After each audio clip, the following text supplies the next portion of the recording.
And I'm Mika Mitchell. We are so excited to showcase the hard work for so many actors. Tonight, you'll see solo, duo, and musical scenes. And I am Aaron Trin. We are your Masters of Ceremonies tonight. We were asked to MC tonight because we are most of your Thespian Leadership Board for DDHS. All these scenes were prepared in theater class, and we are competing in the Northeast Regionals Acting Competition next week.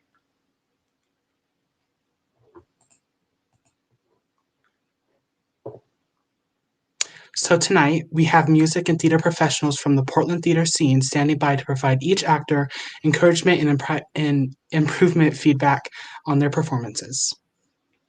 Once we get that feedback, it's back to the rehearsal room to work on the notes we've gotten. Then we will prepare audition tapes to submit to the regionals judges this week. At regionals, each entry will be reviewed and scored by 3 different theater professionals. This is the qualifying event for our Oregon State acting competition.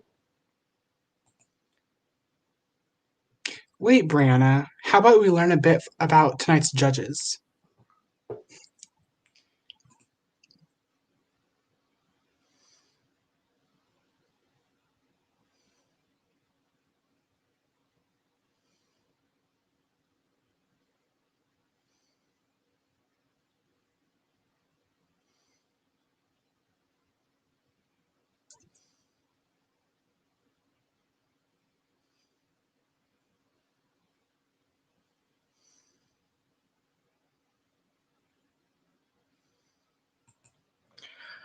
We would like to welcome Jennifer Brooks, our very own band director and musical music director. Among numerous awards for her bands and work with kids, Ms. Brooks was recently recognized by the NFHS as the outstanding music educator in the Pacific Northwest, Montana, and Wyoming. And we'd also like to welcome Stephanie Cordell.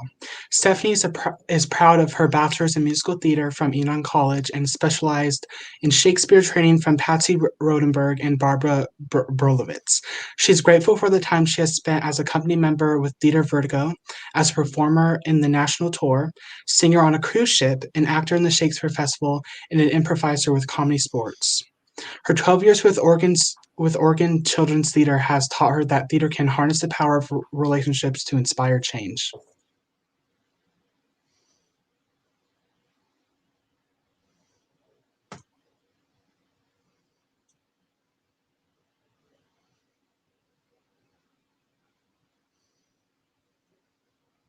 We'd also like to welcome Jessica Klassen. While she's currently a new teacher mentor here at David Douglas, before entering education, she received a Bachelor in Acting and Directing at Utah State University.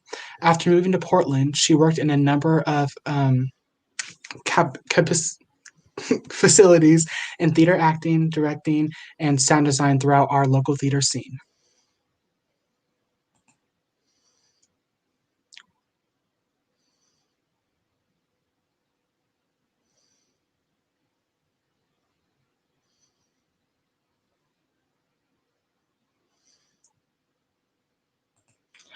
We would also like to welcome Pat Moran. He is a theater artist based in Portland, Oregon. He is a director, playwright, actor, teaching artist, and producer with a focus on creating new and relevant work for young people. Recent pre-COVID work includes The Jungle Book.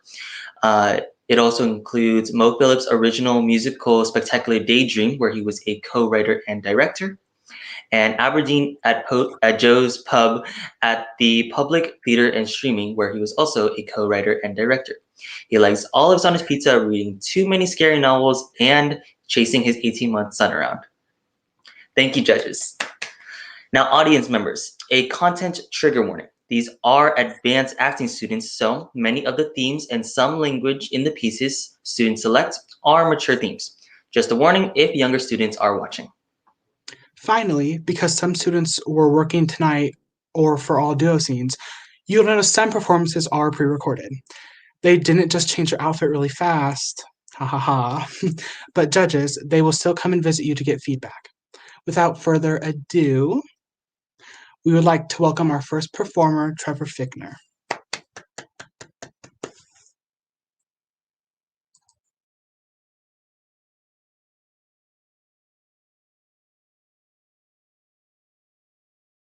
see people come in, right?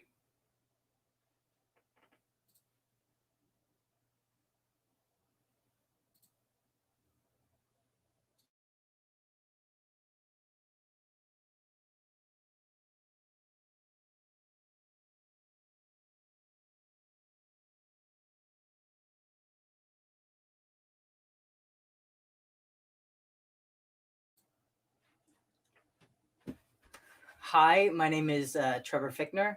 I will be performing a solo musical titled For Forever from Dear Evan Hansen by Justin Paul. Hi, my name is Trevor Fickner. I will be performing a solo musical.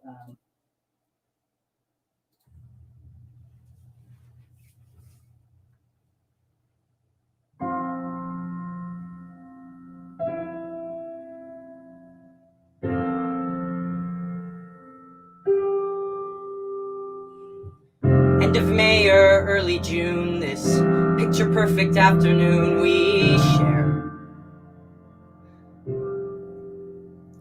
Drive the winding country road, grab a scoop at Alamode, and then we're there.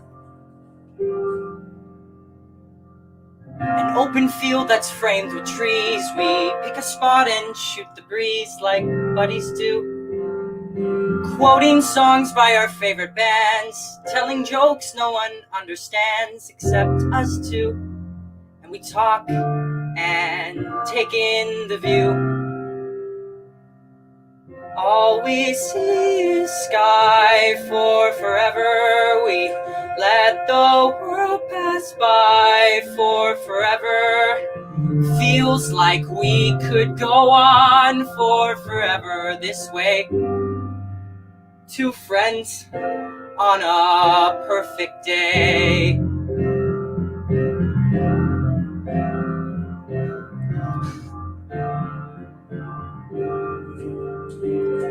We walk a while and talk about the things we'll do when we get out of school. Bike the Appalachian Trail, or write a book, or learn to sail. Wouldn't that be cool? There's nothing that we can't discuss, like girls we wish would notice us, but never do. He looks around and says to me, there's nowhere else I'd rather be, and I say, me too. And we talk and take in the view. We just talk and take in the view. All we see is sky for forever. We let the world pass by for forever. Feels like we could go on for forever. This way, this way. All we see is light for forever, 'cause the sun shines bright for forever. Like we'll be alright for forever this way. Two friends on a perfect day. And there he goes, racing towards the tallest tree. From far across a yellow field, I hear him calling, follow me. There we go, wondering how the world might look from up so high. 1 foot after the other, one branch then to another. I climb higher and higher, I climb till the entire sun shines on my face.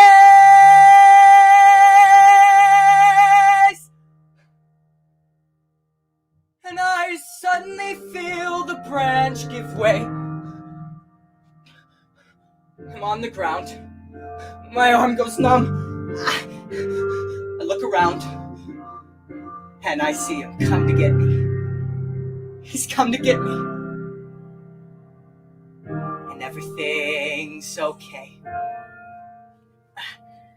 All we see is sky for forever. We let the world pass by for forever.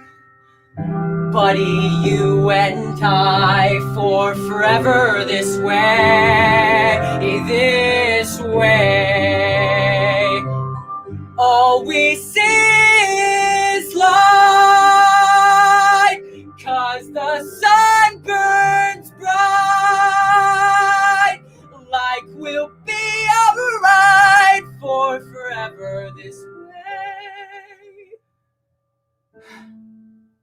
Two friends, true friends, on a perfect day.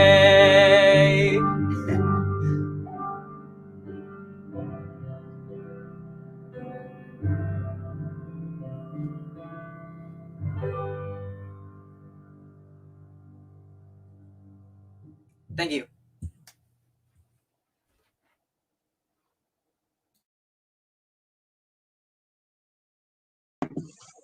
Good job, Trevor. That was really good.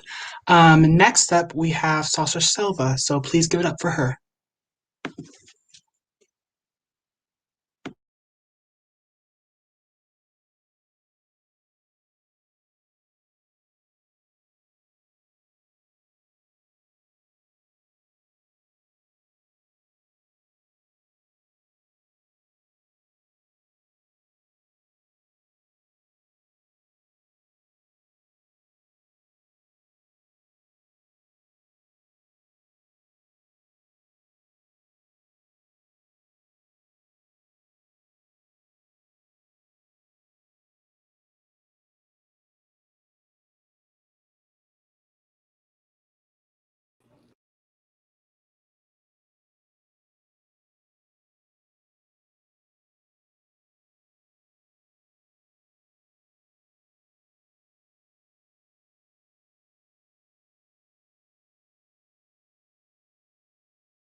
Hello, my name is Sasha Silva, and today I'll be singing with you from Ghost the Musical.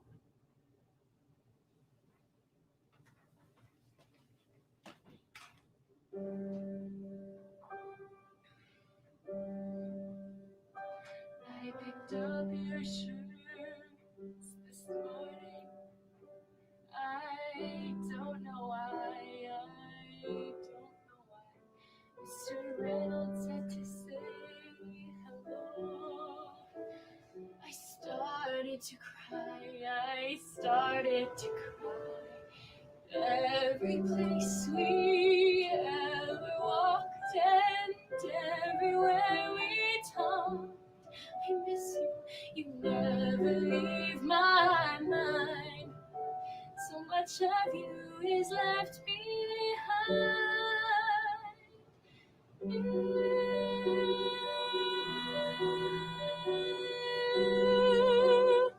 took my days with you.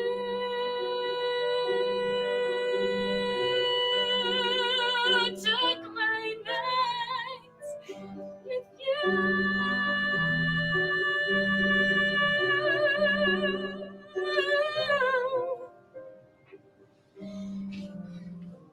Those unfinished conversations we used to have still speak to me, and I write you letters every day that I'll never send and you'll never see. All this wishful thinking gets me nowhere, I can't stay. Though my heart is broken, it keeps breaking every day.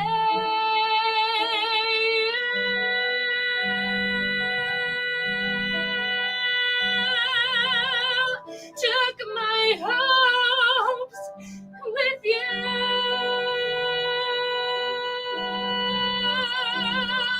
Took my dreams with you.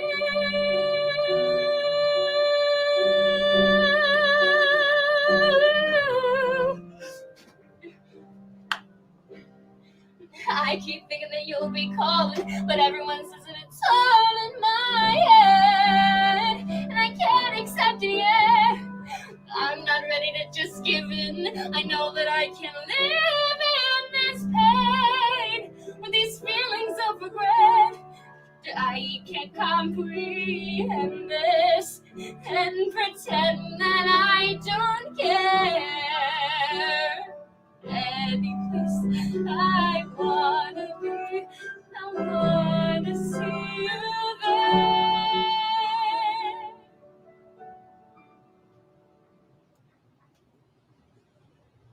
You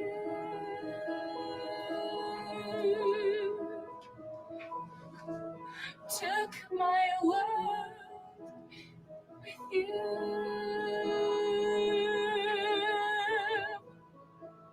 Took my life with you.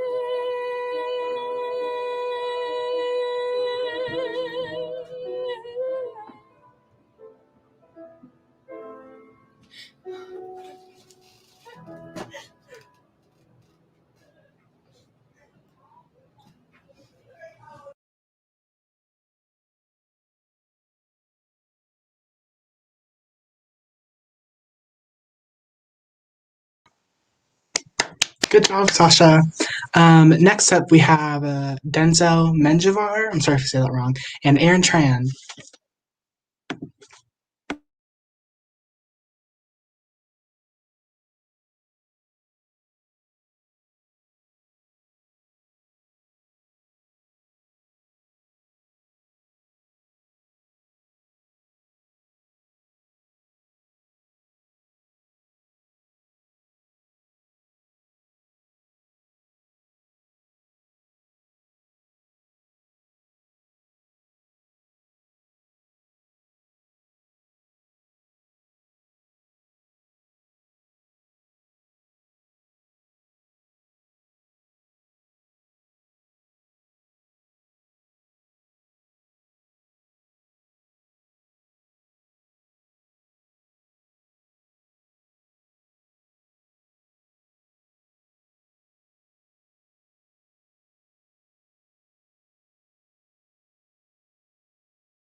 Today, we will be performing Agony from Into the Woods by Stephen Sondheim.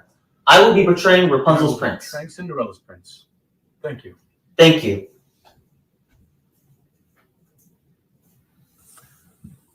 Yet one has.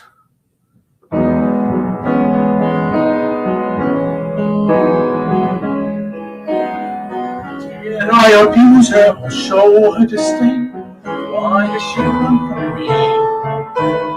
If I should lose her, how shall I regain the heart she has won from me? Agony of your lover's speech. The one thing is the only thing out of reach. High in her tower, she sits by the hour, maintaining her hand. Life and becoming and frequently humming her light-hearted agony,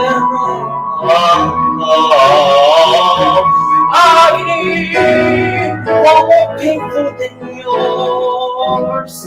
When you know she would go with you, if there only were doors.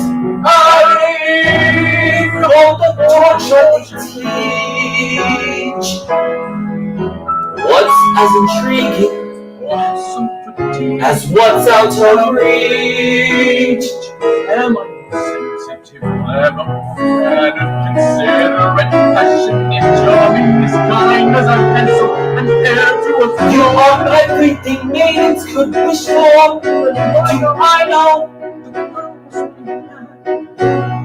You know nothing of madness till you're climbing her hair and you see her up there as you're nearing her, all while hearing her all.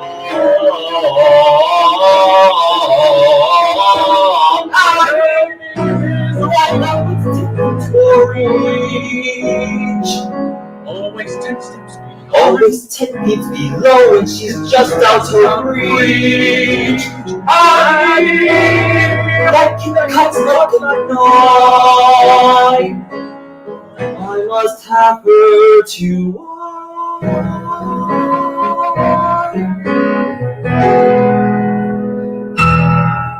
Thank you.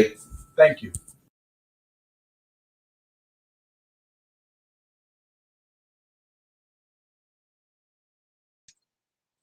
Good job, guys. I love that song. Next up is Sean Galvez, so give it up.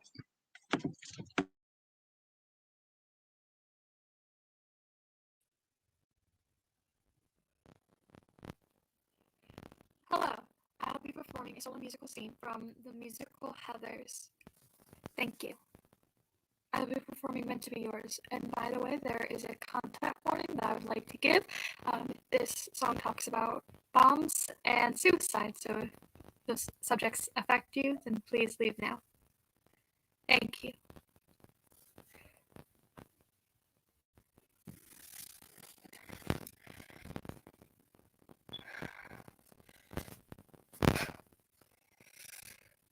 All is forgiven, babe. Come on, get dressed. You're my date to the prep rally.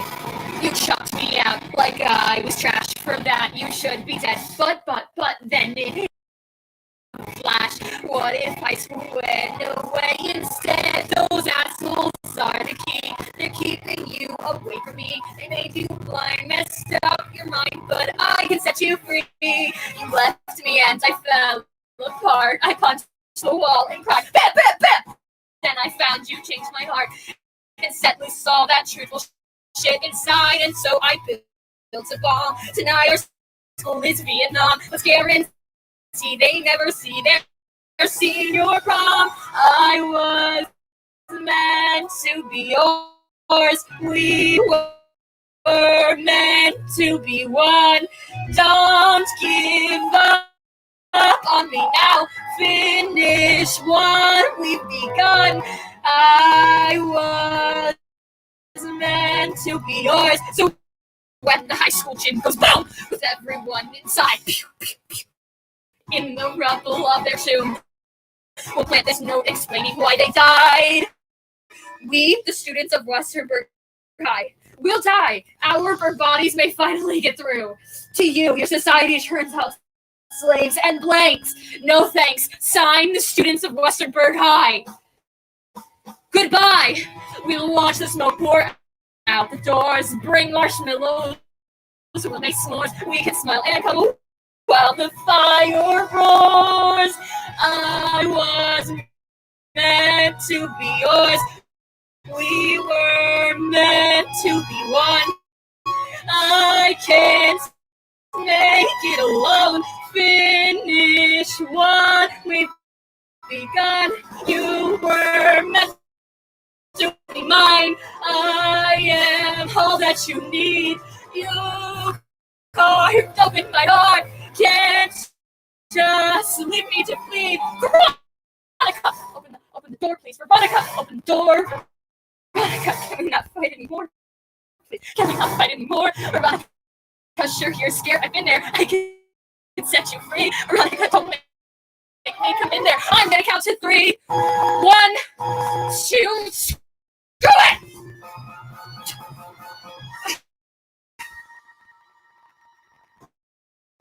Oh my god. No. Veronica. Please don't leave me alone. You were all I could trust. I can't do this alone. Still, I will if I must.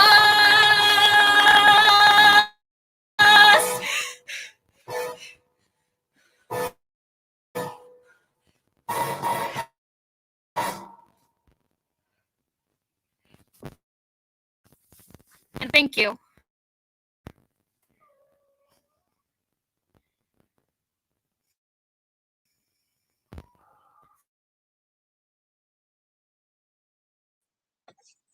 Good job, Sean. Next up is Denzel again. So take it away, Denzel.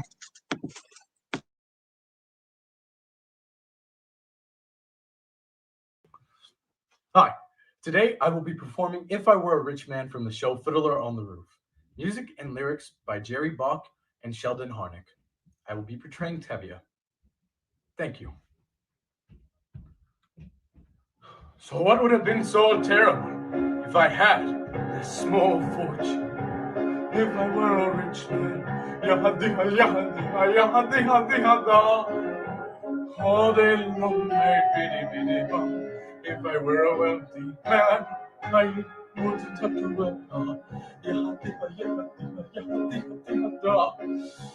If I were a very, very rich, I don't man.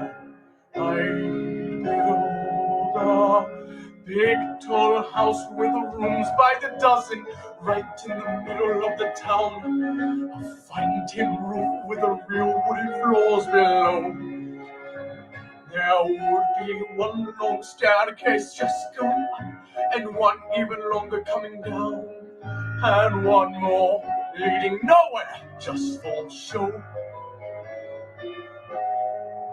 I fill my yard with chicks and turkeys and geese and ducks for the town to see and hear, squawking just as noisily as they can, and each loud king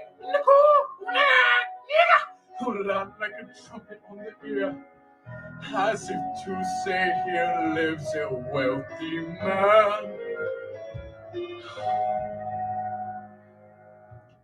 If I were a rich man, all day long I'd biddy, biddy, bum. If I were a wealthy man, I wouldn't have to work. If I were a biddy, rich, I don't man, I'd see my wife, my God, looking like a rich man's wife with a proper double chin, supervising meals to her heart's delight. I'd see her putting on airs and strutting like a peacock. Oh, what a happy mood she's in, screaming at the servants day and night.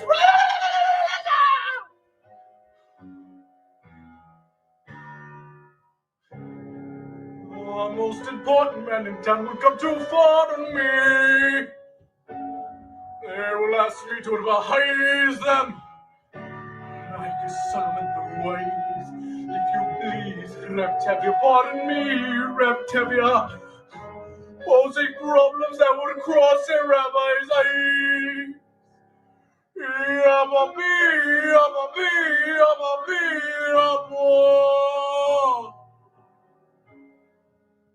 And it wouldn't make one little difference if I answer right or wrong. When you're rich, they think you really know. If I were rich, I'd have the time that I like to sit in the synagogue and pray, and maybe have a seat by the eastern wall. And I discuss the holy books with the learned and 7 hours every day. And that would be the sweetest thing of all.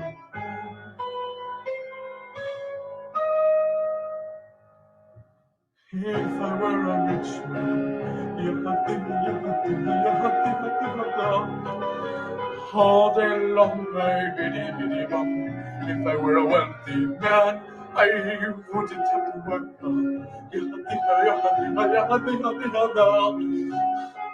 Lord, who made the lion and the lamb, you decreed I should be what I am. Would it spoil some vast eternal plan? a wealthy man.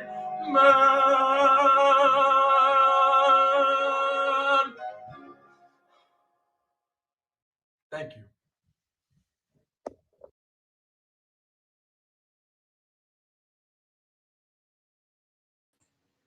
That was a great performance by my scene partner, and another one of my scene partners is going to be Brianna Borison, and she's going to be performing Shy.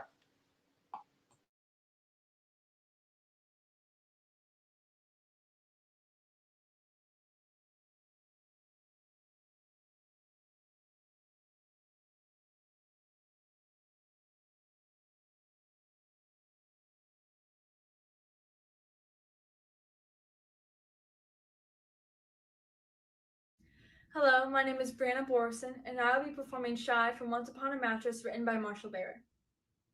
Thank you.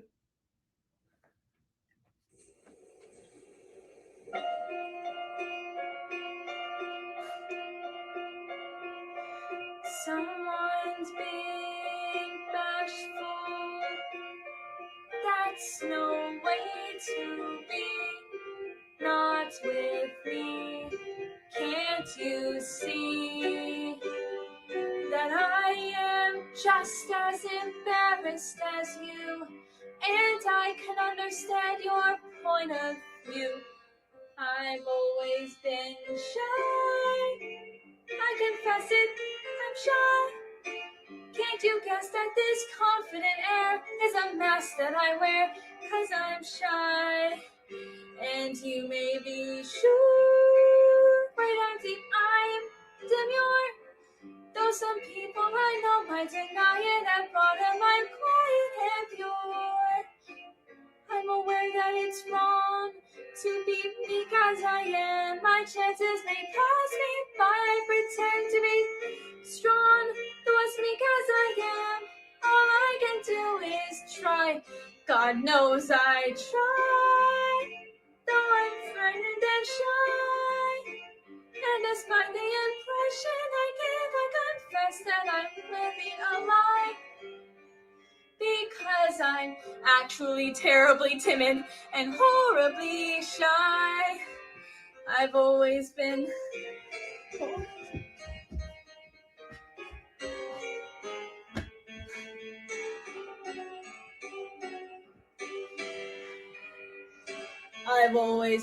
shy. I confess it, I'm shy. Can't you guess that this confident air is a mask that I wear? 'Cause I'm shy. And you may be sure, way down deep I'm demure. Though some people I know might deny it, at bottom I'm quiet and pure. I'm aware that it's wrong to be meek as I am. My chances may pass me by. I pretend to be strong, though as meek as I am, all I can do is try. God knows I try. Though I'm frightened and shy, and despite the impression I give, I confess that I'm living a lie. Because I'm actually terribly timid and horribly shy.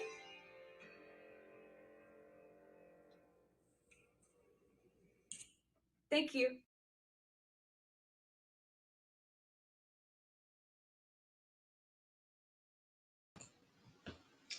What a great way to end off the musical section. So now, first up in duos is going to be Amy Dang and Gracie Del Rosario.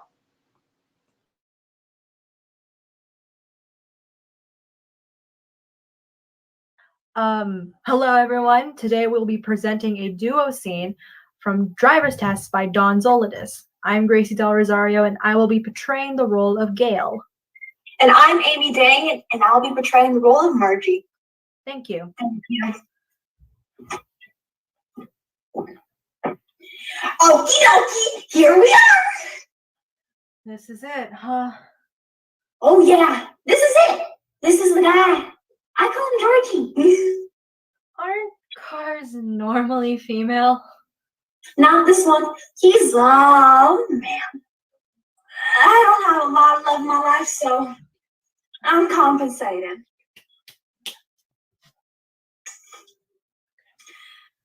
At this time, I need to tell you that we'll be recording your test to analyze your performance.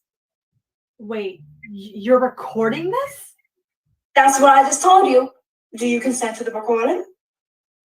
What if I said no? Then you fail your driver's test and you don't get your license. And you're probably stuck taking public transport for the rest of your life, which will probably be short-lived because crazy people are on the bus. Okay then, I consent to the recording. Fantastic! Please enter the vehicle.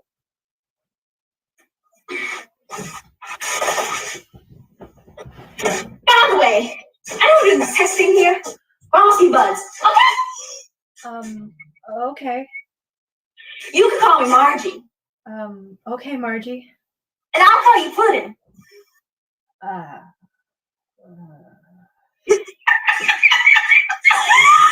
I'm kidding. I am too much. Okay, no, I'm friending you on Facebook though.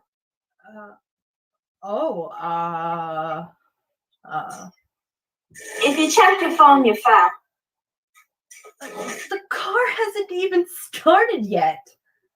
I don't joke about texting while driving. Serious issue. Okay, sorry. Is there, I'm kidding! I was just messing with you.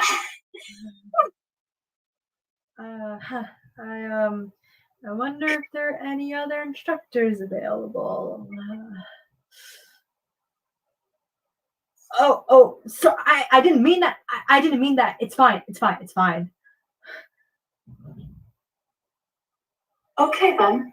Clearly, you are interested in having a very serious driver's test with no humor.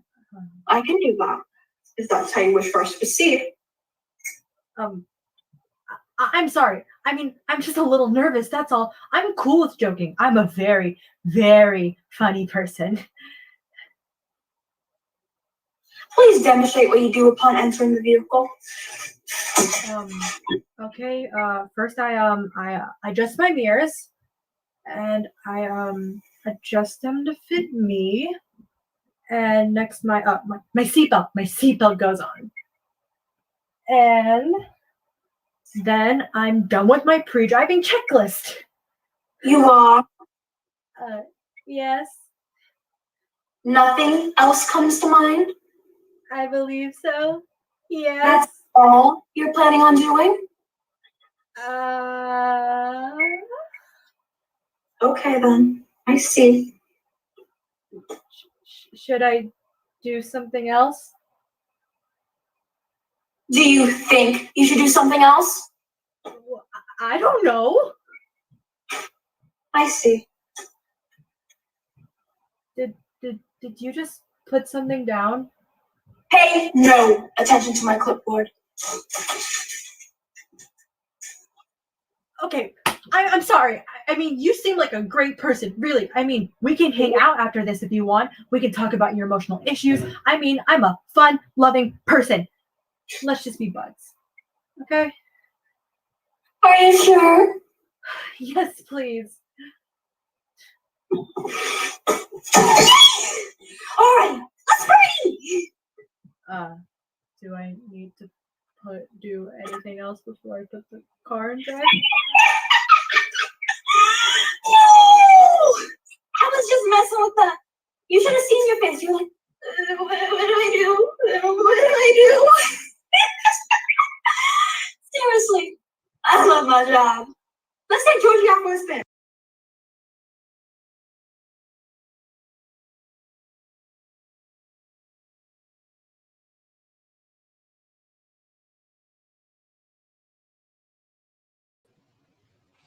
Great job, you two. Next up, we have two monologues from Josh Mauger.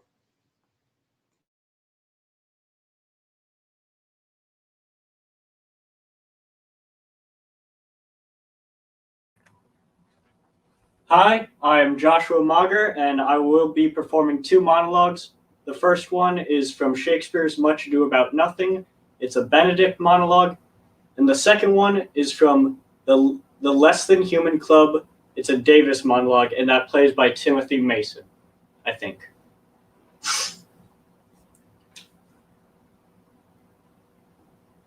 Oh, she misused me past the endurance of a block. An oak with but one green leaf on it would have answered her. My very visor began to assume life and scold with her. She told me, not thinking I had been myself, that I was the prince's jester. That I was duller than a great thaw, huddling jest upon jest with such impossible conveyance upon me that I stood like a man at a mark, with a whole army shooting at me. She speaks poignards, and every word stabs. If her breath were as terrible as her terminations, there were none living near her. She would infect the North Star.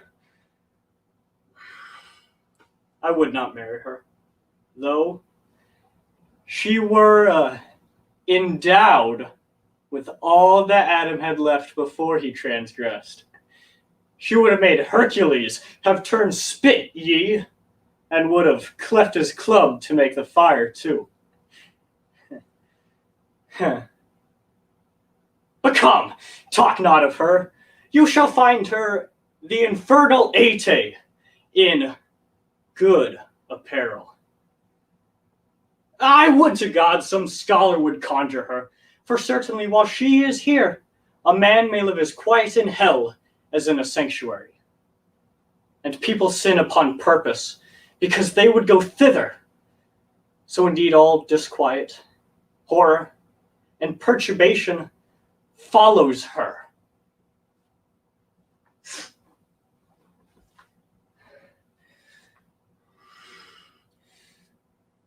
Look, can I just skip to what I want to say?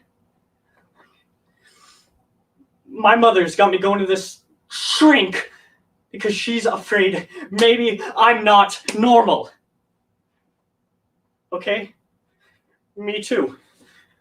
Maybe I'm afraid I'm maybe not normal, but I hate it.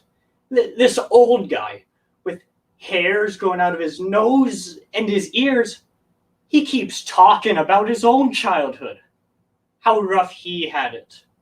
Sole support of about 28 brothers and sisters, and I don't really care, you know. And about healthy thoughts and unhealthy thoughts. But, Father, I hate it. I don't feel sick. I don't think I'm sick. I don't know. If I were sick, wouldn't I feel sick? I sort of want to clip the hairs off the end of his nose. Maybe that's sick.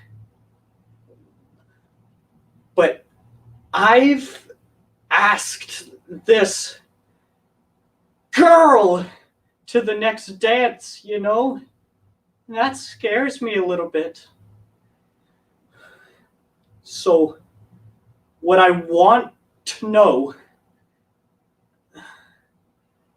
is about the power of prayer and all that.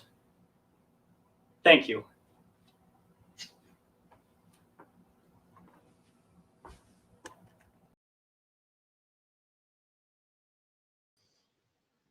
That was great, Josh. And next up, we have a duo scene from Maggie and Amaya.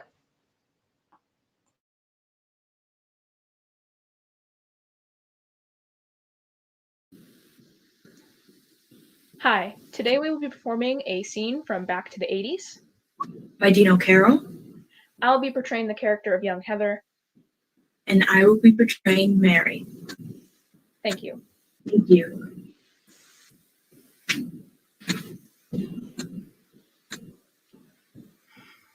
Mom, look out for that car! Are you okay?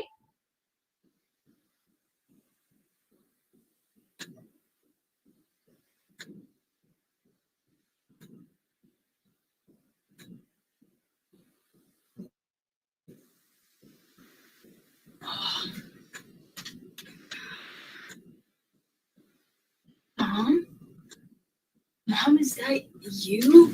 Oh, I had the strangest dream. I thought I went back in time. I was in another decade. Well, you're safe here. Back in the totally awesome 80s. 80s? Mary, you should really take it easy. How did you know my name is Mary? Oh, well, I looked in your backpack and saw that you had written all over this notebook. Mary Cumberbatch, right? Cumberbatch? Well, you see, I was kind of practicing just in case Yes, my name is Mary Cumberbatch. Okay, well, here's your backpack. And your skateboard?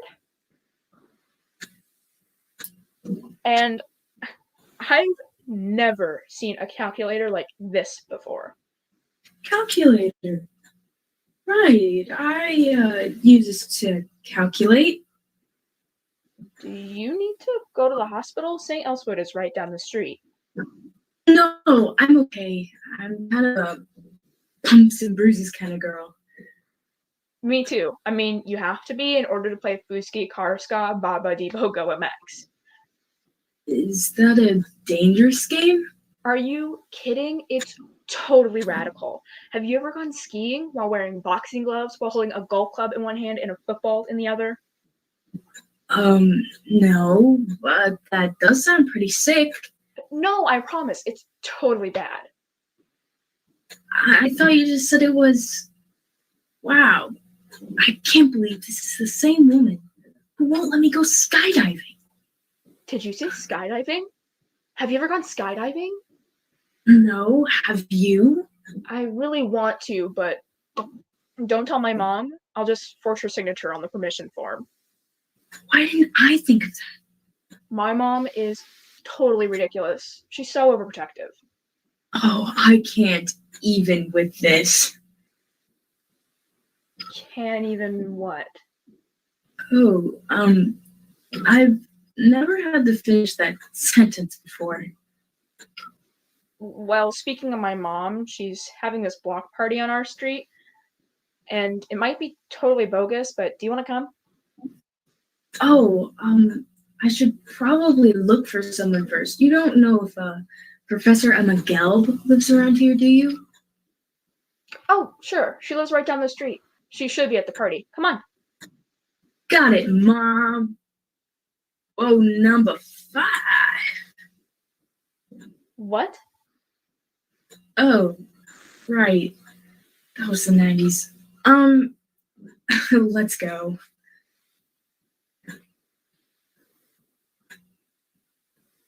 Thank you. Thank you.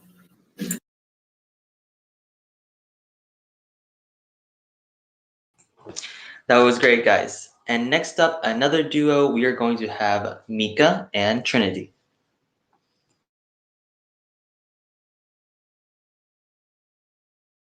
My name is Mika, Hi, I'm Trinity.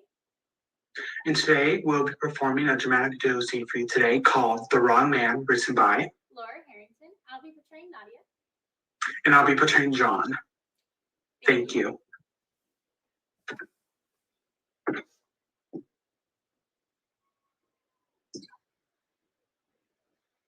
Excuse me. No, we're not going to do that. I just wanted to know. Right. I've done that before. You've done that before. Tonight, we're going to do something different. Instead of the usual banalities, we're going to lie to each other Oh? Sure. about the last time we met. What are you talking about? The last time we met, which was the first time. That's where we The started. first time. Before anything happened, Right. Before anything happened. got it now. You're very serious about this. Very. I'm not sure I know how to do this. It's easy, believe me. Okay.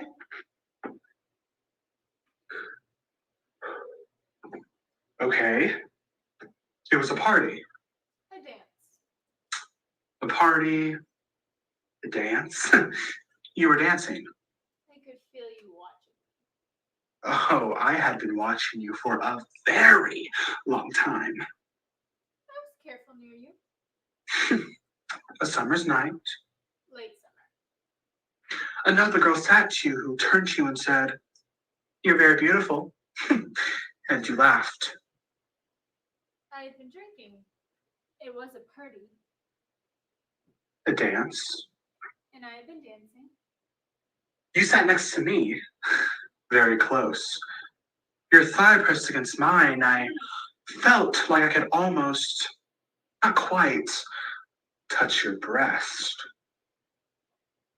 I was heating with liquor, with the night, with the thought of your heat, with the girl telling me I was beautiful. I looked up and you were reaching your arms out to pull me to my feet. And I thought, he is going to pull me right up out of my skin. Oh, but I've never touched you. And I never touched you, but I thought you were going to pull me straight out of my skin. Your dress, it was a fine fabric. I mean, almost as fine as your skin. And your shoulders. I ran my hands across your shoulders. I lifted your hair and put my hand to the nape of your neck. That was the first time. Yes. I was facing you, I was cold, we were children. No. A hot summer's night by the ocean. Near enough to smell the sea. And we were no longer children. We came inside to dance. We weren't touching, just dancing close, and you were laughing. I had watched the pulse at the base of your throat. I wondered what you would do, how you would do it, whether you would promise me things. I talked to you. You know, I was so terrified that I couldn't stop talking. And all the things I told you about, from the first time I'd seen you and been too afraid to speak. No, you didn't say a word. We were walking along the beach, not saying anything. You kissed me, startled me. I told you I would always love you. We laid down, you put your head on my chest. I pushed you away, not like that. Not like a child coming to his mother. No. I talked until I had no more breath left to give. I promised you everything I could think of. Look, we were on the roadside, walking in the roadside, and I couldn't stop talking till you kissed me. You pushed me up against the fence. You put your hands on my shirt. I was too afraid to touch you. It was a beach. Another man. Another time. No. You pulled me out of my skin. When I stood up, I was a new person. But I've never touched you. And I don't know your name. Right. Just as well. Yeah, just as well.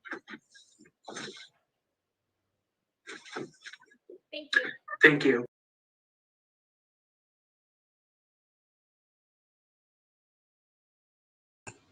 All right, great job, you guys.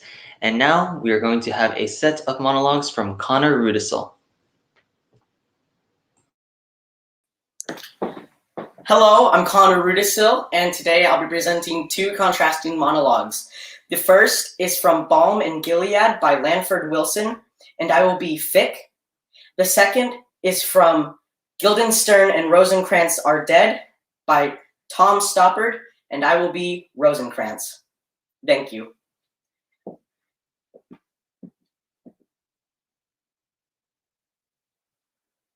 I was just walking down the street, and they came up to me like they were important.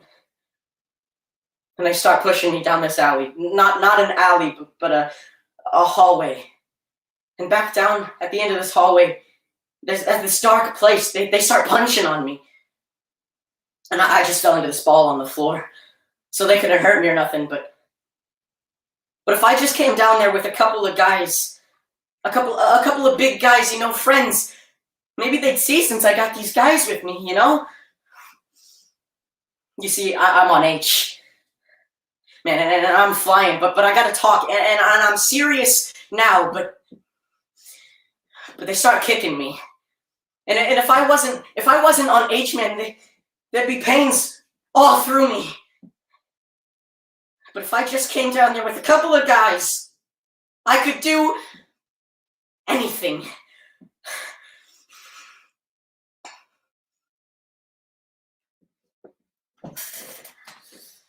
Oh.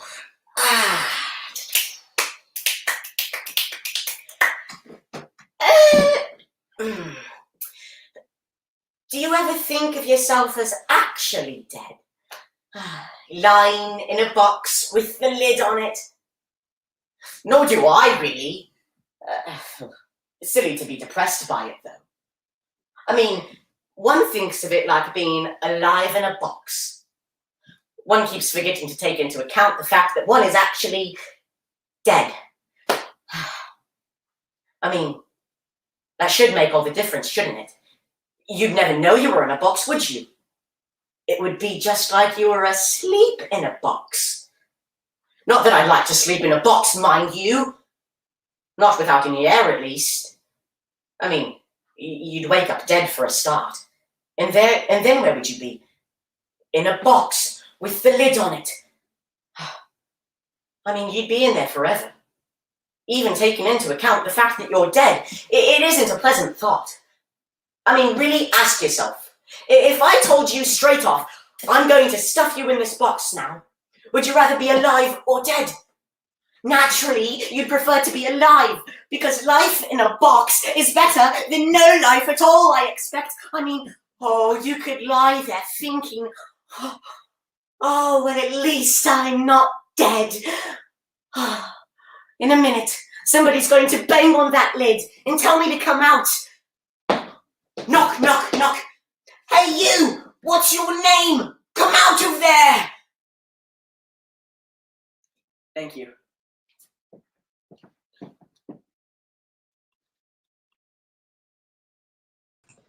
Great job, Connor.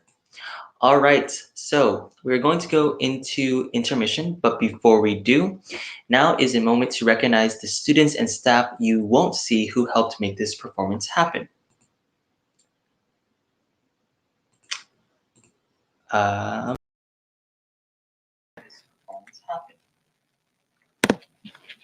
Hi, how's it going? On behalf of all of us in the theater program, thank you for tuning in. We will be taking a 5-minute intermission, but first, I would like to introduce myself. I'm Roxy Mojica, the technical director at David Douglas. If you don't know what a tech director is, I direct the backstage talent. These videos aren't changing themselves. You know what they say, behind every great stream, there are 2 more Google calls full of people making sure this one doesn't go down in virtual flames. It is my pleasure to direct, introduce, and thank this wonderful group of backstage people that is my advanced stagecraft class.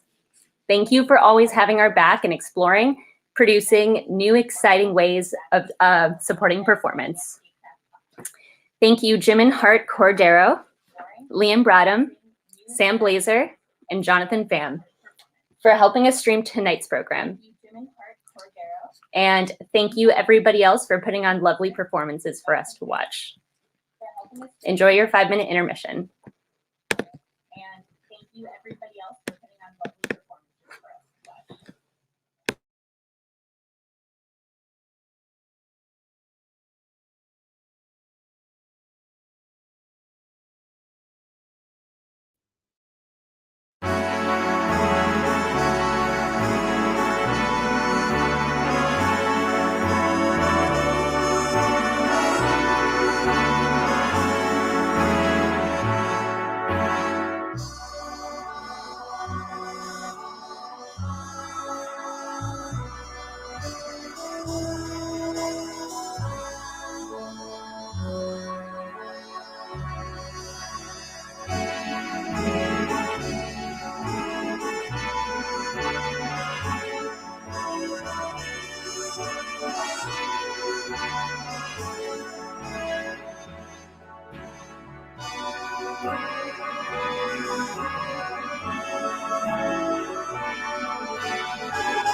All right, so first things first, I'm going to read some of the summaries for the instructors because I was muted. So first up, we have Lily Rosenbaum. She has a BFA in acting from, welcome back, sorry. She has a BFA in acting from Illinois Wesleyan University, studied improv at UCB in LA, and studied and performed improv in Portland for several years before the pandemic. Preschool teacher is her profession. Acting is now a hobby. Next, we have Martin Ellis. He is our regional music director. Martin is a local musician and sound engineer that we hire to assist kids in preparing their musical pieces for regionals. You might know him from our musicals where he's played piano for us for the last 4 years. Finally, we have Jennifer Healy. She is a graduate of New York University with a BFA in theater. She studied at Stella Adler Conservatory and Lee Strasberg Institute. She performed in Portland for years with Theater Vertigo and is totally excited to see the work of these fine actors and help them get ready for the regionals. So, we are now going to be going to Jin Tan and Noah M.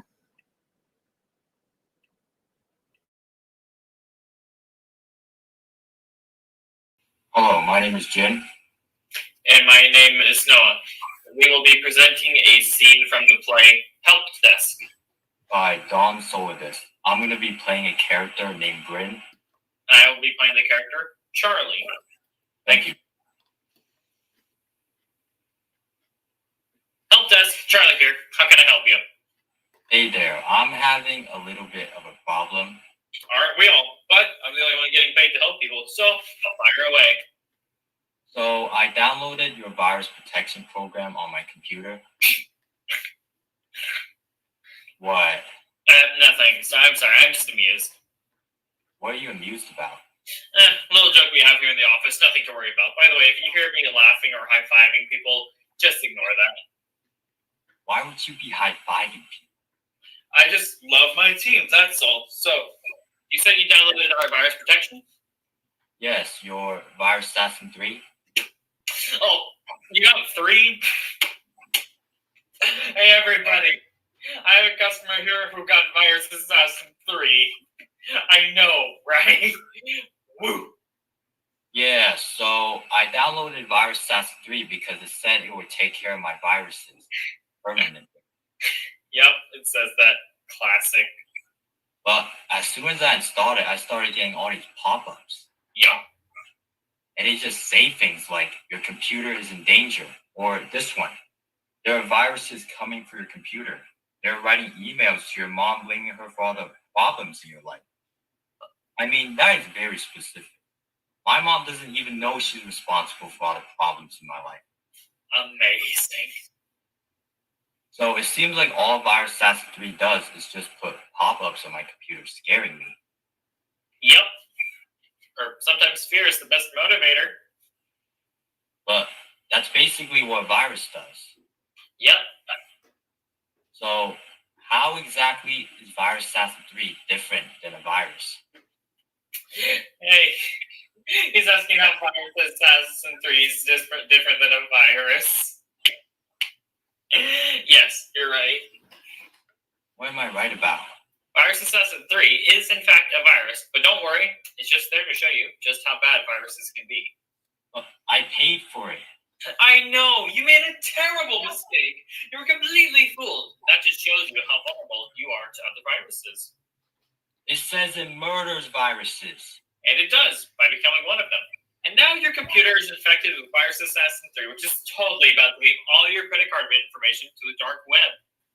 The dark web? Oh yeah, it's a scary place. That's why it's called the dark web.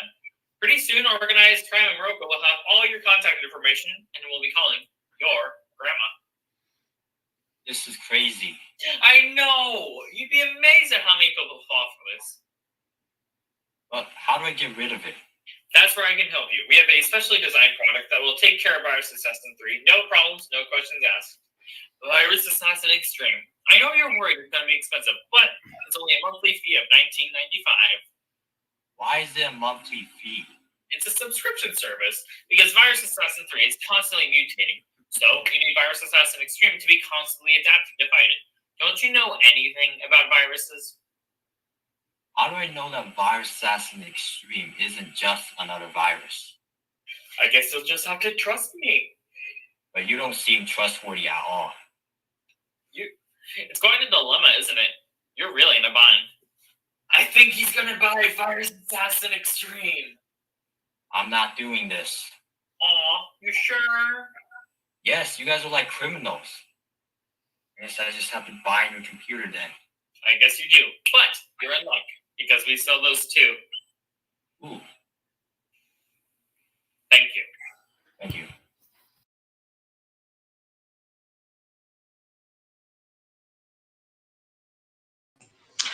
All right, great job, you guys. Next up, we are going to have another duo scene. This one will be from Natalie and Ari.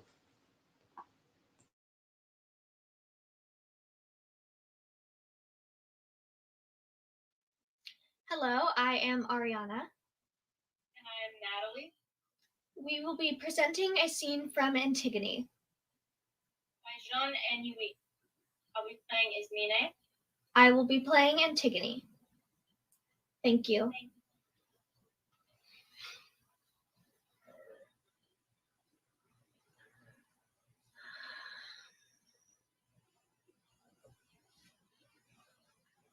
cannot do it.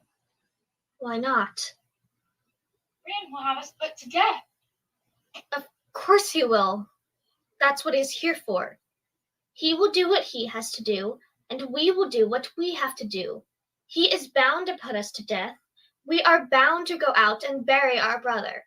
That's the way it is. What do you think we can do to change it? I don't want to die. I'd prefer not to die myself. Listen to me, Antigone. I thought about it all night. I'm older than you are. You think things over and you don't. You are impulsive. You get a notion in your head and you jump up and think things straight off. Whereas I think things out. Sometimes it's better not to think too much. I don't agree with you. Oh, I pity Polynices just as you do. But all the same, I sort of see what Uncle Creon means. I don't want to sort of see anything. Uncle Creon is the king. He has to set an example. But I am not the king, and I do not have to set people's examples. Little Antigone gets a notion in her head, the willful girl, the nasty brat, and they put her in the corner all day or lock her up in the cellar. But she deserves it. She shouldn't have disobeyed. There you go again. Frowning, glowering, wanting your own stubborn way and everything. Listen to me. I'm right off when you are. I don't want to be right. At least you can try to understand. Understand? The first word I heard out of any of you was understand. Why don't I understand that nice children don't eat out of every dish at once, or give everything in their pockets to beggars, or run so fast in the wind they fall down, or ask for a drink when they're perspiring, or want to go swimming when it's either too early or too late, merely because they feel like going swimming. Understand? I don't want to understand. There will be time enough to understand when I'm old, if I ever am old, but not now. He's the king, Antigone. And the whole city is with him. Thousands and thousands of them swarming the streets of Thebes. Not listening to you. His mob will come running, howling as it runs. 1,000 arms will seize our arms. 1,000 breaths will breathe in our faces. A single pair of eyes, 1,000 eyes stare back at us. We'll be driven in a tumble through their hatred and the smell of them and their cruel, roaring laughter. We'll be dragged to the scaffold for torture, surrounded by guards with their idiot faces all bloated, their animal hands being washed for the sacrifice. We'll know that no shrieking and no begging will make them understand that we want to live, for they are like slaves, do exactly as they've been told without caring about right or wrong. And we'll feel pain rising in us. So it's so unbearable we know it must stop, but it won't stop. It'll go on rising like a screaming voice, so I can't. How well you have thought it all out. Thought about it all night.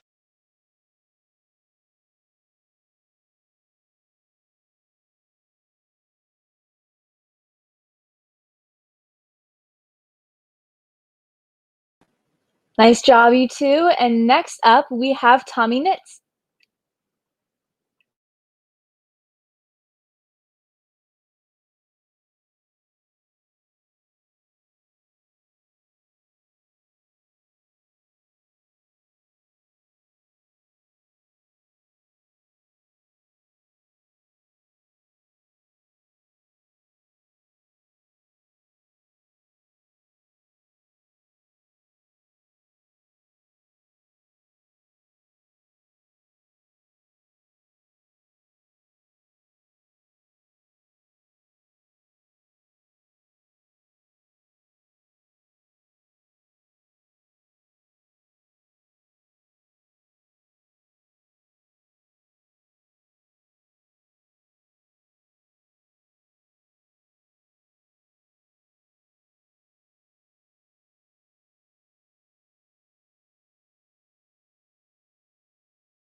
Hello.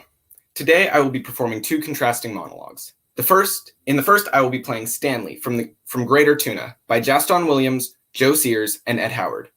In the second, I will be playing the narrator from Charlie and the Chocolate Factory by Richard R. George, adapted from the fantasy by Roald Dahl. Thank you.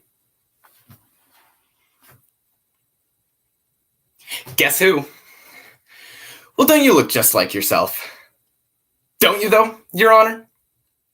Dead.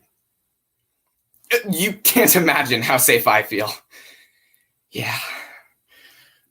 Judge, I had to nuzzle up to that homely housekeeper of yours, Yolanda. She thought I was in love. I kept it up till I got me a copy of all her keys. And I got all my information bit by bit. You know, like her schedule and your schedule. And that 1 hour on Wednesday morning when you were all alone, yeah, I found out about that. And I set you up. I just parked across from the Piggly Wiggly and waited. And when I seen Yolanda go into that store, I done a beeline to your house. Drove right up the curving driveway, walked right through the goddamn front door, right up the stairs to your bedroom. And all you can do is lay there on your half-paralyzed ass and stare.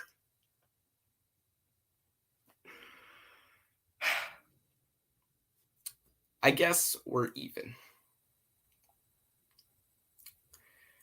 Then why don't I feel like it?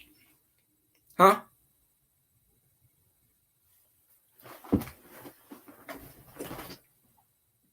Welcome to a delicious adventure in a wonderful land. You can tell it'll be delicious. Can't you smell it already? Oh, I love that gorgeous smell. Now, you've all heard of Nestle's, Hershey's, Cadbury's, Wonka's. What's that, you say? What's Wonka? You mean you don't know what Wonka is? Why Wonka? Wonka chocolate, of course. I'll admit Willy Wonka's chocolate is fairly new, but it's also the greatest chocolate ever invented. Why, he's invented things like... Say, I'm not going to tell you what he's invented. You came to see for yourself, so I'll let you do just that. Now, in order to sell a lot of candy, once again, Mr. Wonka is running a contest. He had secretly wrapped golden tickets in ordinary wrapping paper in 5 ordinary candy bars. These candy bars were said to be found anywhere in the world, upon any counter where Wonka's candies are sold. The winners will get to tour Mr. Wonka's new factory and take home enough candy for the rest of their lives. Now that, my friends, is where our story begins. Thank you.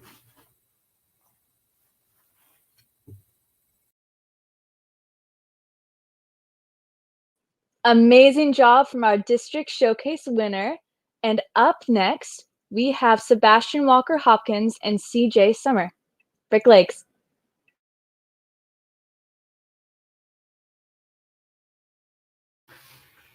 Hello.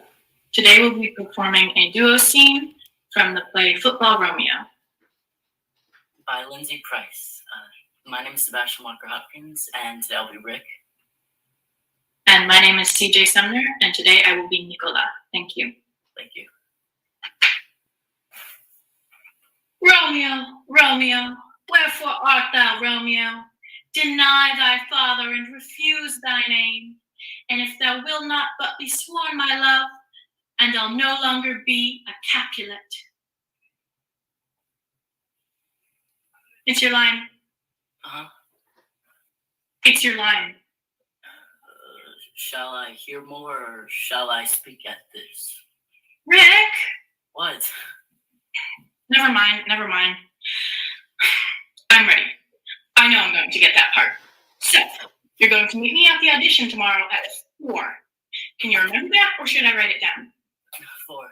Got it. Good. Why? Why what? Why do you want me to meet you at the audition? Oh, I got it. You want moral support? You want me to come and cheer you on? Maybe I could borrow a pair of pom-poms from the cheerleaders. Go, Nikki. Rick, we've been practicing these lines for weeks. Yeah. I've been playing Juliet. You've been sort of playing Romeo. You're great, Nick. I know you're gonna get the part. We're both going to get the part. I'm gonna be Juliet. What? No, try to stay with me. We've talked about this, planned this. We have been practicing for weeks so that we can audition together and be on stage together.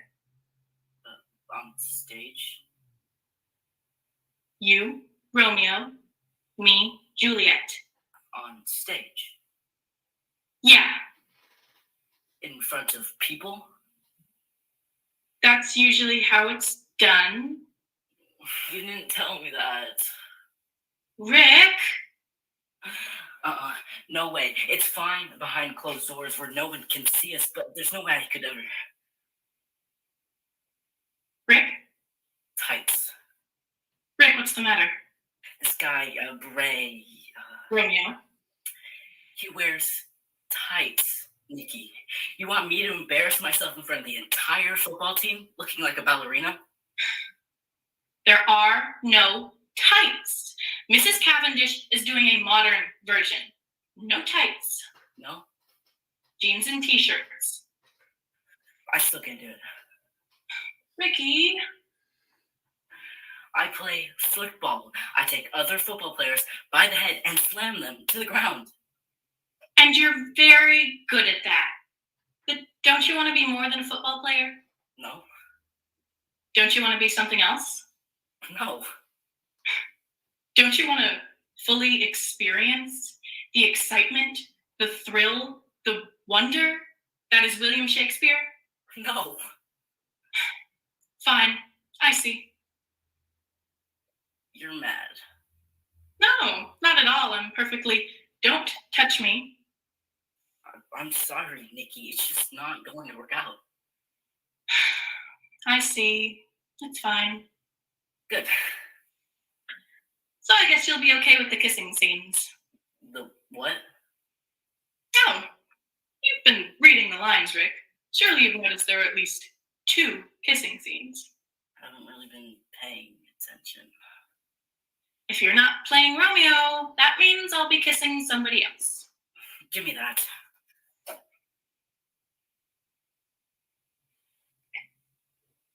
You know, I'm really impressed, Rick. I never thought you'd be so open about this. You're really growing as a human being. I can't read this. I hate this guy. Why can't he write in English like everybody else?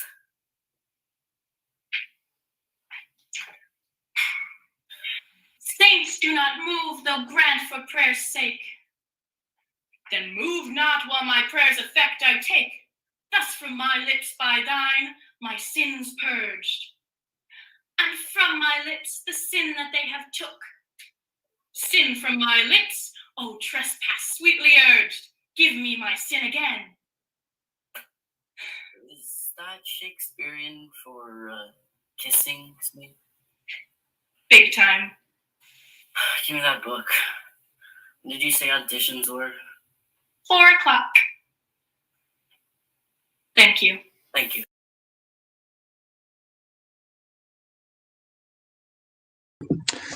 Good job. Next up, we have Venci Ayala. Sorry if I said the last name wrong. Brick Legs. Hi, my name is Venciala, and today I'll be performing an original pantomime titled Reliving the Memories. I'll be portraying as John the husband. Thank you.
Thank you. Good job, Benji.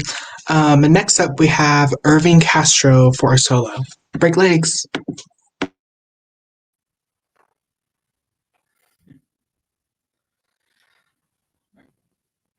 Hello, my name is Irving Flores Castro, and today I'll be performing 2 monologues.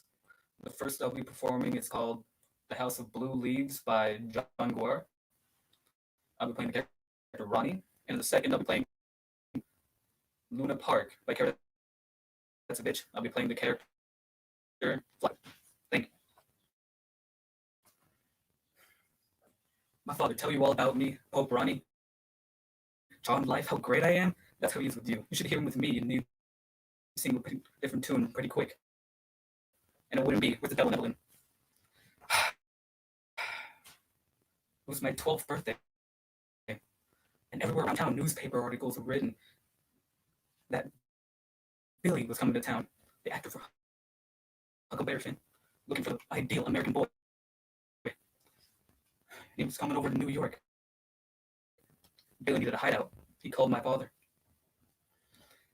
All around town, little boys were jumping out of silver-plated carts, saying, "Hi, I'm Huckleberry Finn." All around us, jumping out of medicine cabinets.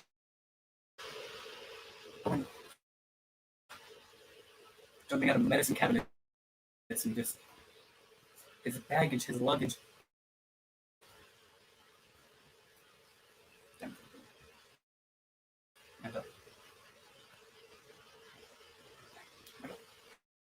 His baggage, his luggage.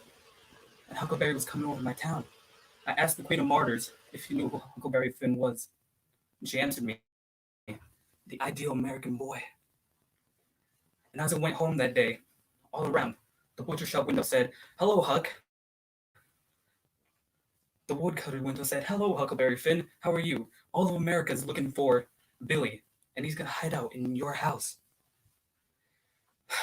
And I knew that day that I was going to go to California. That very day, Billy would take me on the HMS Huckleberry Finn. And I would go. And I didn't want my parents to be sad. I didn't want tears. I wanted a trail of envy left behind me.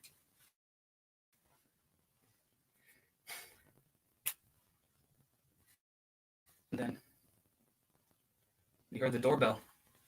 He was here. Huckleberry was here. Billy was here.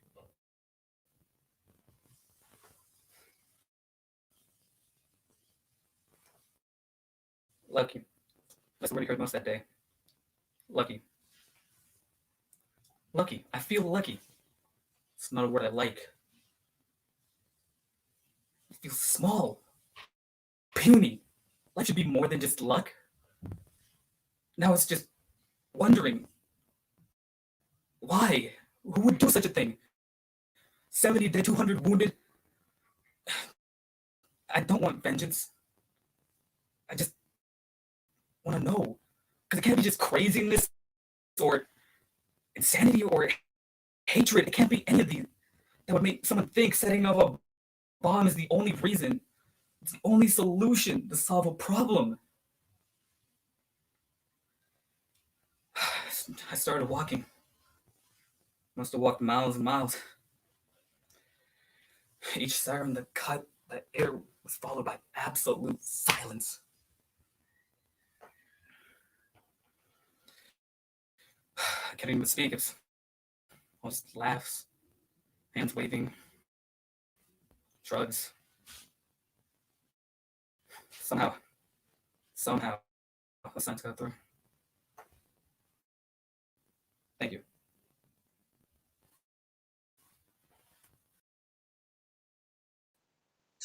Good job. And next up, yet again, we have Trevor Fickner. So break legs. Hi, my name is Trevor Fickner. I'll be performing 2 contrasting monologues. The first one is from Macbeth, where I'll be performing as Macbeth. The second one is from Death of a Salesman, where I'll be performing as Biff. Thank you.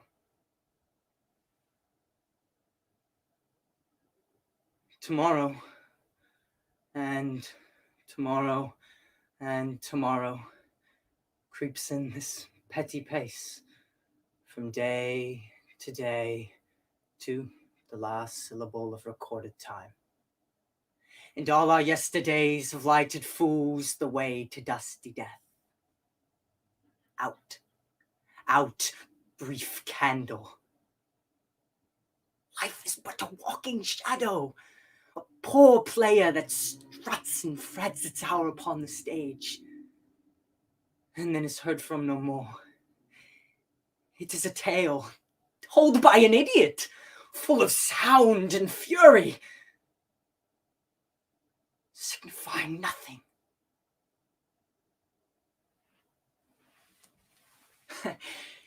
You want to know why I didn't have an address for 3 months? I stole a suit in Kansas City, and I was jailed.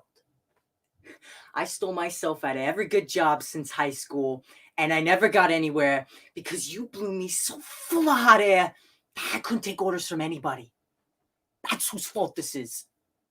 It's goddamn time you heard that pop. I ran down 11 flights with a pen in my hand today, and I stopped. Do you hear me? I stopped in the middle of that. Do you hear this? I stopped in the middle of that office building, and I saw the sky. You know, I saw everything that I love in this world. The food, and the work, and the time to just sit and smoke. And I looked at the pen, and I said to myself, what the hell are you grabbing this for? Why are you trying to become something you don't want to be? What are you doing in an office building making a contemptuous, begging fool of yourself when all you've ever wanted is out there the minute you say you know who you are? Why can't I say that, Willie? Pop! I'm a dime a dozen! So are you! I'm not a leader of men, Willie. Neither are you. Thank you.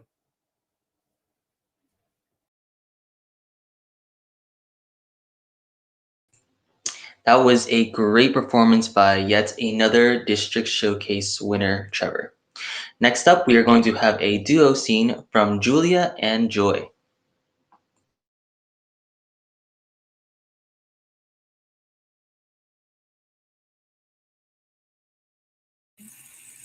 Hello, I'm Joy.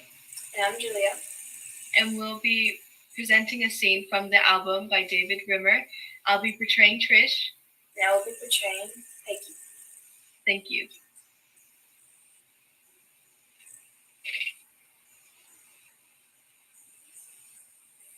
Show them. What's the matter? I can't do this. What are you doing? So shut up. It felt so weird playing so near my parents' bedroom. Oh yeah, they won't come back. I know. You gotta do it sometime. You're 14 years old. You gotta wait for your old maid. No. Don't you like boys? Yeah. But what are you gonna do? Where you keep off? No trespassing sign your whole life? No. I want them to trespass on me. It's not that. What? Nothing. There's something wrong with me, okay? This room's so small. Ever think about boys? I think about them all the time. Okay, there's two of them over there right now, so what's the... It's not boys like Boo or Billy I think about at night. I don't lie in bed and have dreams about them the way I do about Brian. Uh-oh. Brian? Never mind. Who's Brian? Shut up. Who's Brian? Wilson in the Beach Boys. I have dreams about him. Brian. The tall one. They're not regular dreams. I like the blonde one. Dennis. In the German. He's cute. Shut up! I'm in love with Brian Wilson. Don't you understand? I love him. I have weird thoughts about him. I could never do anything sexy with a regular boy. Hey, what's the big deal? Tons of people like Beach Boys. It's not like everybody. Leave me alone. I want to go home. You are home. Oh. What's the big deal? Tons of girls like the Beach Boys. It's not like tons of girls. It's not the way other girls feel. I know it. It's not normal. It is so... You call this normal?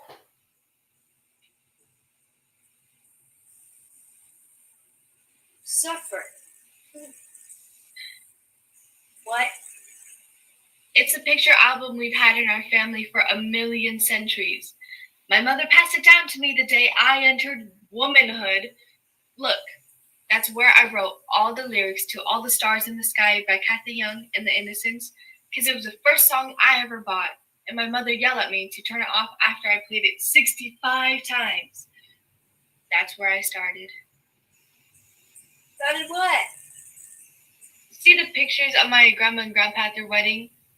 You can hardly see my grandma's face because I wrote the words to Surfer Girl all over her. I'm sick. Look. All the Beach Boys songs written all over because Brian writes all the songs. Pictures of them, pictures of Brian. You should see the dreams I have. Talk about sick. You're not sick. I'm not normal. That's not true. I'm not normal. Don't say that. I'm not normal. Shut up, you're normal. If I was normal, I wouldn't go around saying I'm not normal. I'm not normal like that. Bright starlight, see the stars, I see the night. Earth the Trish. Earth the Trish. Wish I may, wish I might have the wish, but wish tonight, wish. You are not normal. Thank you.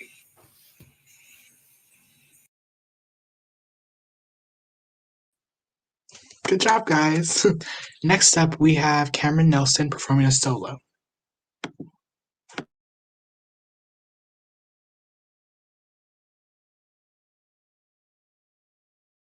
Sorry about that. Hello, I'm Cameron Nelson, and today I will be presenting to you The Bad Seed by Maxwell Anderson and Brighton Beach Memoirs by by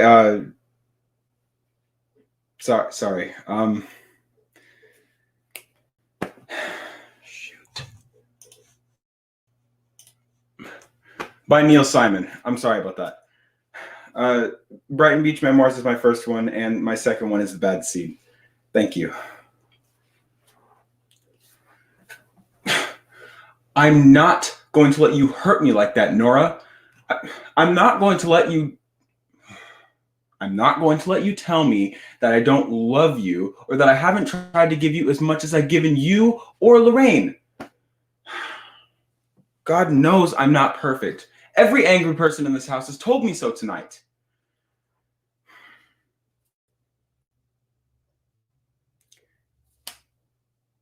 I'm not going to be a doormat for your frustrations or unhappiness and your insecurities. I didn't create the universe. Why should I be responsible for it?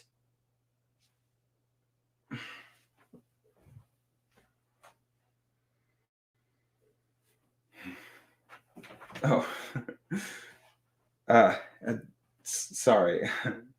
Thank you. I'm Miss Dangle. Oh, you don't have to let me in. You don't have to let me in. I am a little drunk. I guess you never get a little drunk. Oh, you've always. Oh, sorry. I'm drawing a blank. You've always been well kept and had everything. Your father was a rich man, rich Richard Bravo. Oh, and I worked at a beauty parlor.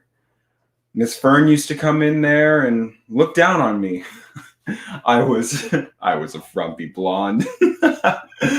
But I've lost my boy, and now I'm a lush. But I know when I'm just the same. Just the same. May I call you Christine? Thank you.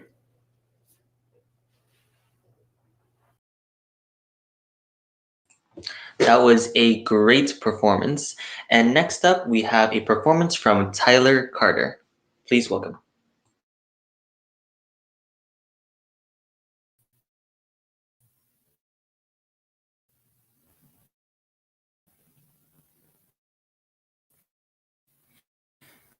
Look, today we'll be performing two contrasting monologues. First one being Never Sing for My Father by Robert Anderson. That will be portraying Gene. The second one being The Less Than Human Club by Timothy Mason. That will be portraying Davis. Thank you.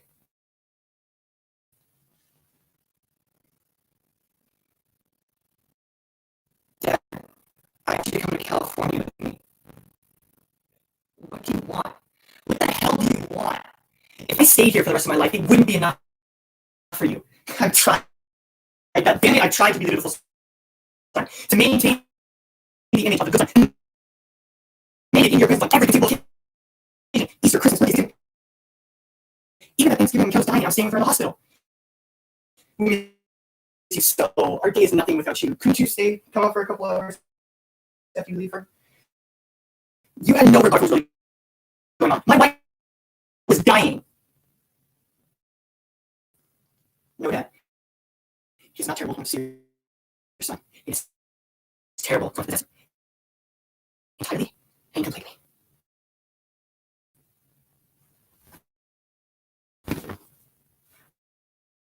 Look, can I just say what I want to say? My mother's got me going to this therapist because she's afraid I'm maybe not. Okay. Me too. Maybe I'm afraid I'm maybe not. But I hate it. This old guy with hair out his nose. He's talking about his childhood, like how hard he had social support, how he had brothers and sisters. And I don't really care, you know? And about healthy thoughts and unhealthy thoughts. Father, I hate it.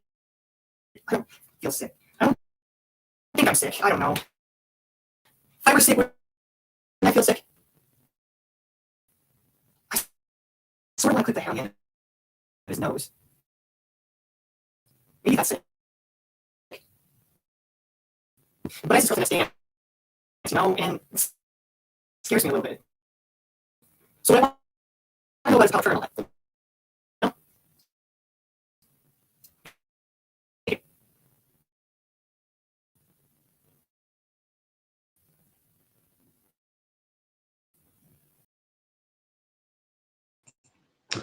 Alrighty, and next up we have yet another solo performance from Denzel.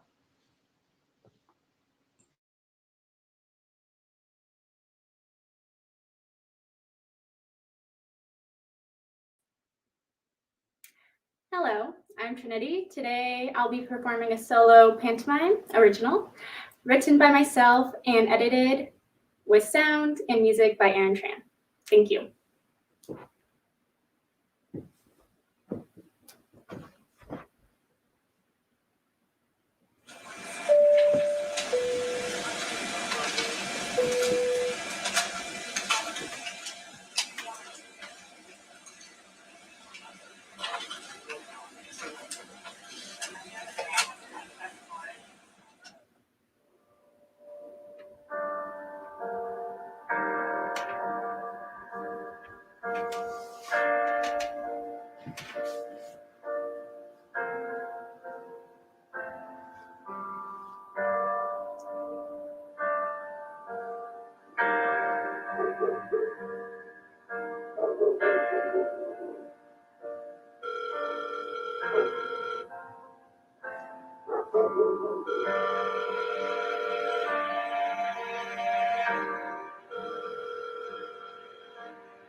Thank you. My apologies for that. That was a great performance by Trinity. I did not see that Denzel's name had been crossed off. But next up after Trinity is going to be me, Aaron, and Brianna, and it is going to be our duo scene.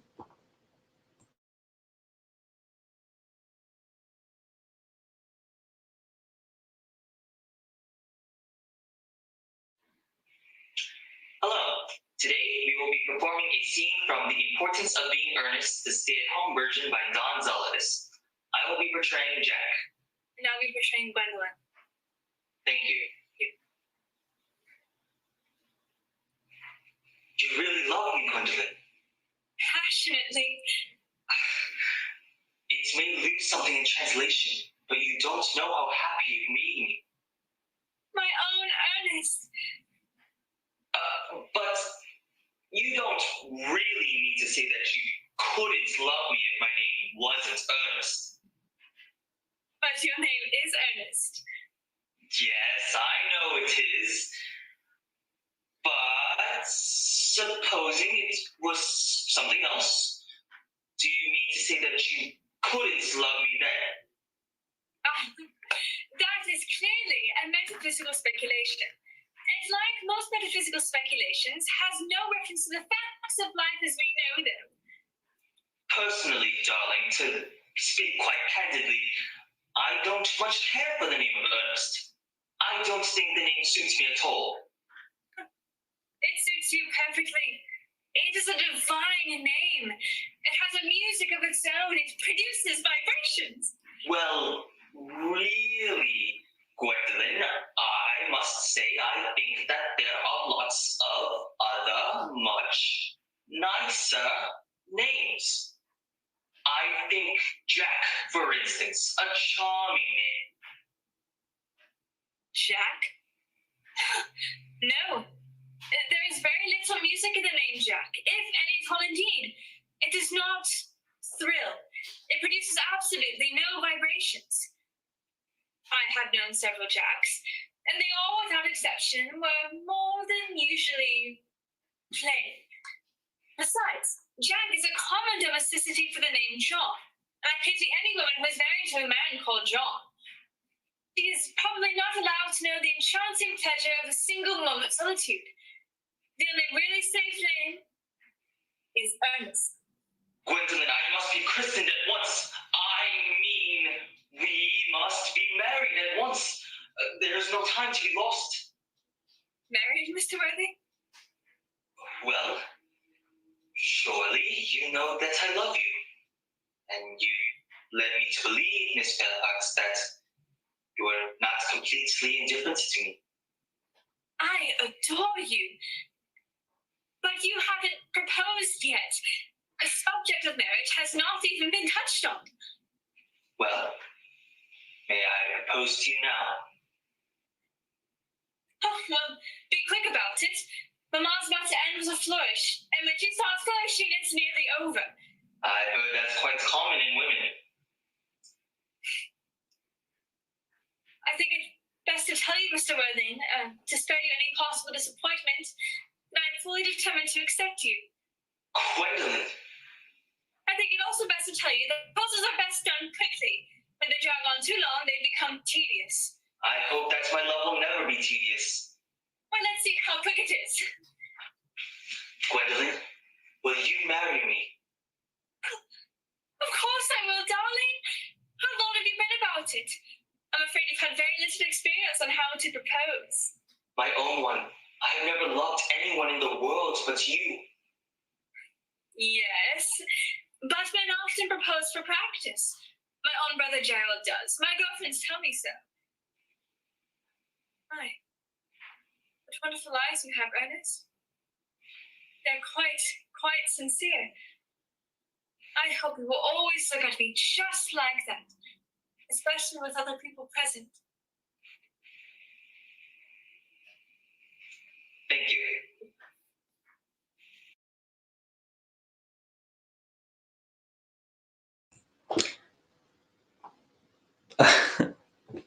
All right, you guys. Thank you. And for our last duo scene of the day, it is going to be Tyler and Tommy.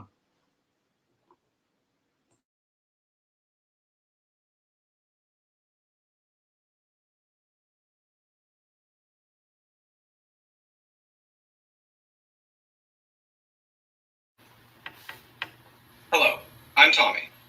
And I'm Tyler. And today we will be performing a scene from Of Mice and Men. By John Steinbeck. I will be playing George. And I will be playing Lenny. Thank you. Thank you.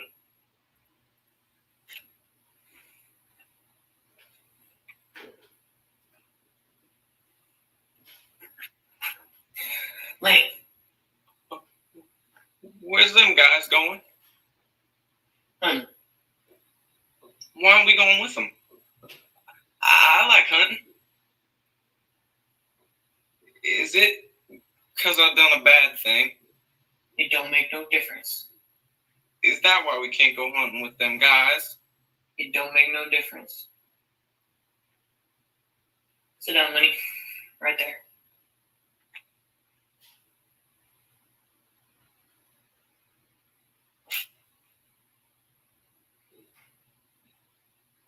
George, Yeah? ain't you gonna give me hell? Give you hell. Sure, like, if I didn't have you, I'd take my $50 and I... Jesus Christ, Lenny. Can't remember nothing. Do you remember every word I say? Ain't you gonna say it? If I was alone, I could live so easy. I have a job, not have no mess. Go on. Go on. And when the end of the month come? When the end of the month come, I'd take my $50 and go to a cat house. Go on, George. Ain't you gonna give me no more hell? No. I can go away. I'll go right off in the hills and find a cave if you don't want me. No, I want you to stay right here with me. Then tell me like you done before. Tell you what?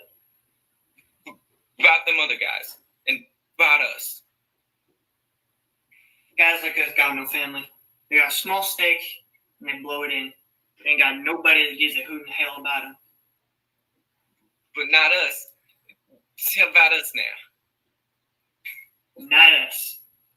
Because I got you and I got you. And we got each other.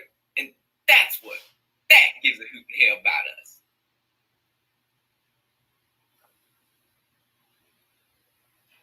Take off your hat, Lenny. Hair feels fine.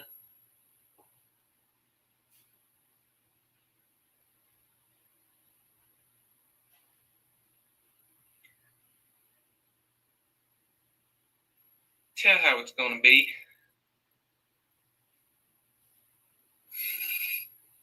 Move across the river, Lenny. I'll tell you like you almost did.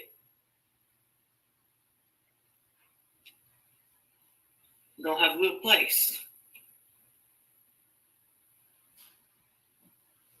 Go on. Gonna get a little place.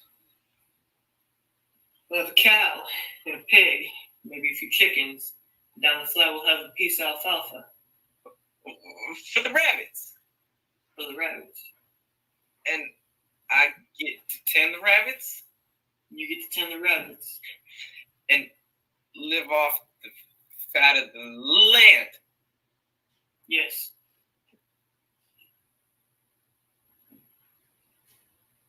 Look over there, Lenny. You can almost see it. Where? Right across the river there.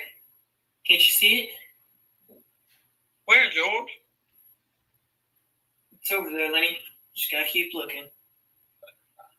I'm looking, George. I'm looking. That's right. It's gonna be nice there. Ain't gonna be no trouble, no fights. Ain't nobody gonna hurt nobody or steal from them either. It's gonna be nice. I can see it, George. I can see it. Right over there. I can see it. Thank you. Thank you.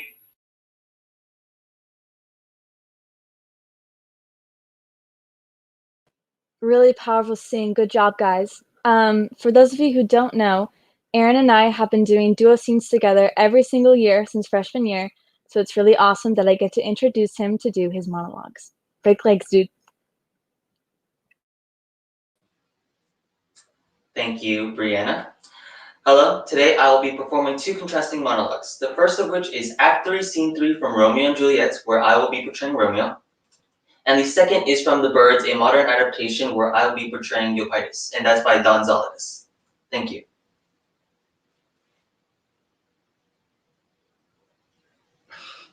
"'Tis torture and not mercy. Heaven is here, where Juliet lives. And every cat and dog and little mouse every unworthy thing live here in heaven and may look on her. But Romeo may not. More validity, more honorable state, more courtship lives and carry-on flies than Romeo. They may seize on the white wonder of dear Juliet's hand, and steal immortal blessings from her lips, who even in pure and vestal modesty still blush, as though thinking their own kisses sin. But Romeo may not. He is banished. Flies may do this, but I from this must fly. They are free men, but I am banished? And sayest thou that exile is not death?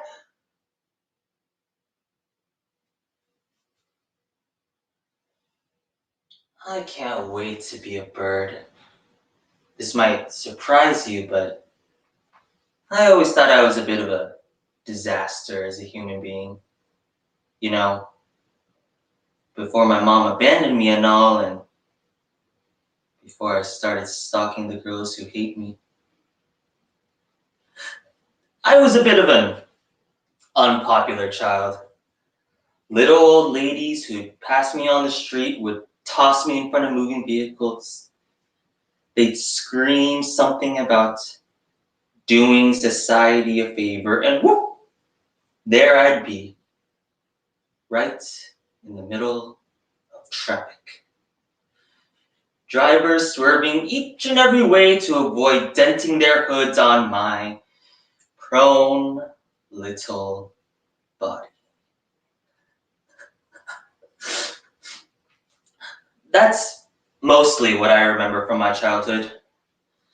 That and the horde of angry rats which used to chase me down alleyways. But maybe my luck's gonna change. What do you think? Thank you. And now, the final performance of the night is my scene partner, Brianna, who, as she said, we have been doing duo scenes for 4 years, and I told her this story already. When I first got partnered up with her, I did not want to be partners with her. But now, if you had told freshman Aaron, I would not have believed him, but she is one of my closest friends, and there's nobody that I would rather do a scene with. So, thank you, Brianna, and give her a welcome.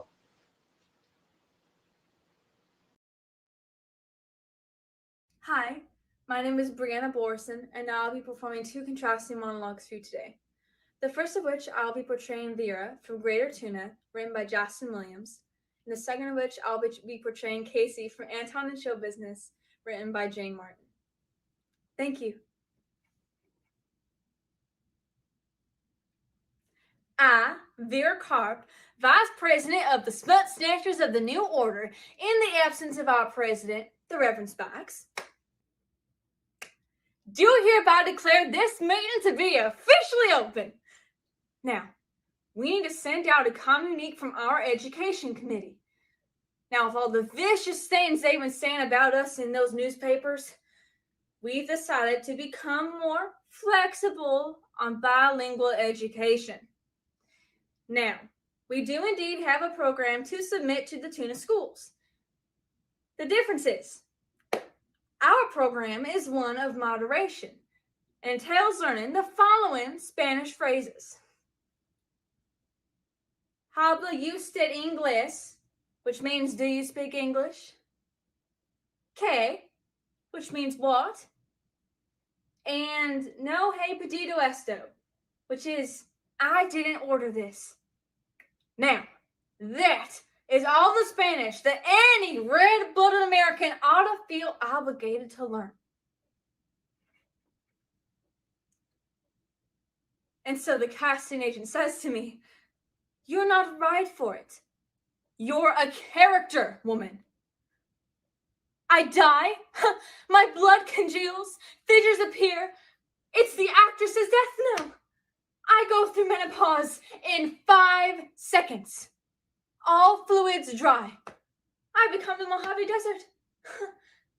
I, character woman, who have screwed every leading man on the East Coast suddenly become their mother. So I scream out in a silent, unattended universe, I'm too young to become a character woman. And the universe replies, rolling out in infinite space, they want to see you for the funny aunt at the wedding. Bad day. I once believed I could be very good.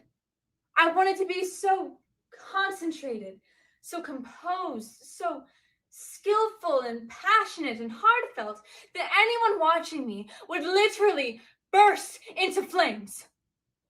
Combust. I never did it. It never happened. I once believed that theater could change people's lives. The truth is, the audience can't remember the name of the play 2 months later. I mean, honestly, has anyone that you consider to be a sentient being came up to you after a show and said the play changed their life? No? Thank you.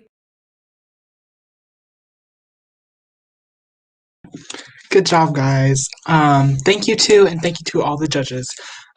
We really appreciate your thoughtful feedback to these actors to help us grow in our craft. And I guess Aaron and Brianna are backstage getting their feedback, so I guess I'll just thank everyone off. We really appreciate all your support and coming tonight. It means a lot. And if you're able to, there will be a link in the comments to our PayPal, so please consider donating to it. All proceeds will go directly to our theater program. So once again, thank you all for coming. We love you guys so much, and thank you.